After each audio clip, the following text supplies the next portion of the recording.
Hello, everyone. I hope that you are doing well and that you are having a fantastic week. Last week, I shared with you that we were going to change things up a bit with the midweek videos.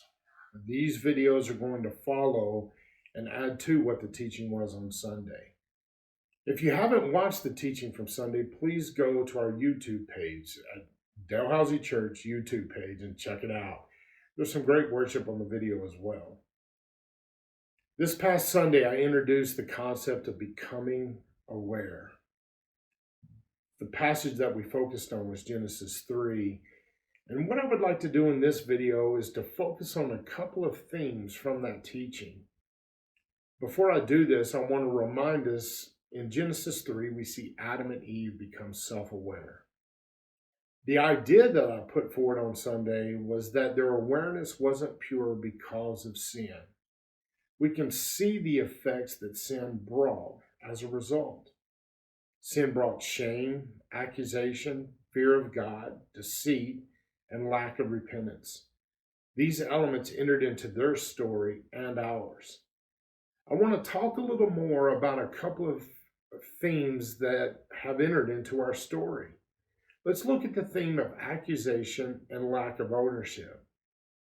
These have become significant parts of our culture. We continuously see this played out through media, social media, and even the conversations we're engaged in. We've become very good at the blame game. It's always someone else's fault, right? So here's the question that I have asked myself in different forms over many years.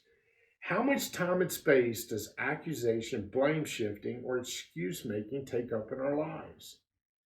Luke quotes Jesus addressing this idea. How can you say to your brother, "Brother, let me take the splinter that is in your eye," when you yourself don't see the beam of wood in your own eye? Hypocrite, first take the beam of wood out of your eye, and then you will see clearly to take out the splinter in your brother's eye. We can clearly understand what's being said here. We're not to be finding faults in others when we have our own faults that we have failed to deal with. Another concept that I brought on Sunday is the idea of shame and the role that shame and guilt plays in our lives. These are unhealthy drivers and motivators for us. Shame and guilt will always lead us into isolation and to live in fear of people and God. The opposite of shame and guilt is conviction. Conviction is a positive and healthy motivator. Conviction causes us to draw near to people and God for repentance and to make things right.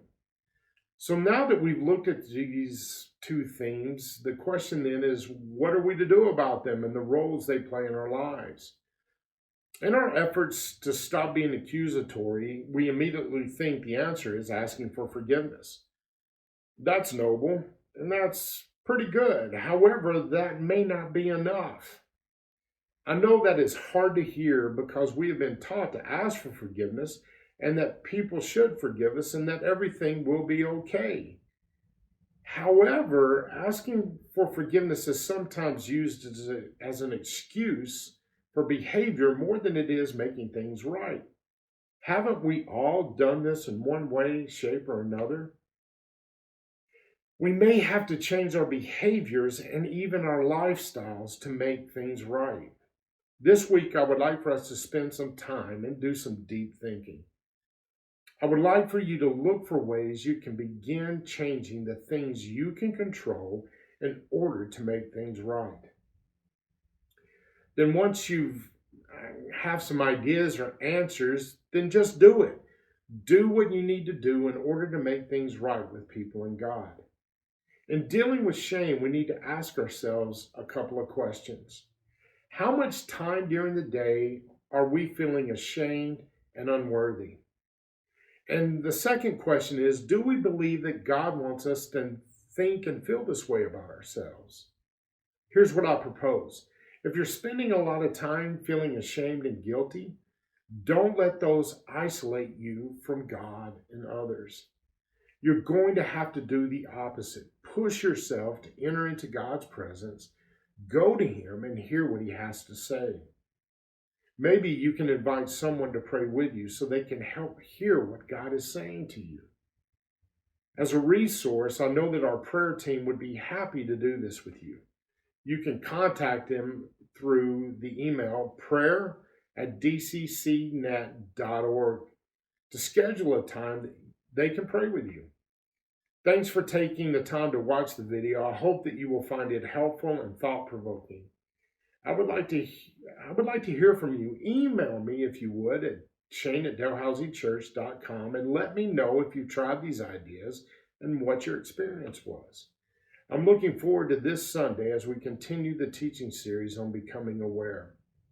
This week, we're going to look at the all-important question, where are you? In closing, I pray that you will continue to encounter the peace and presence of Jesus. God bless.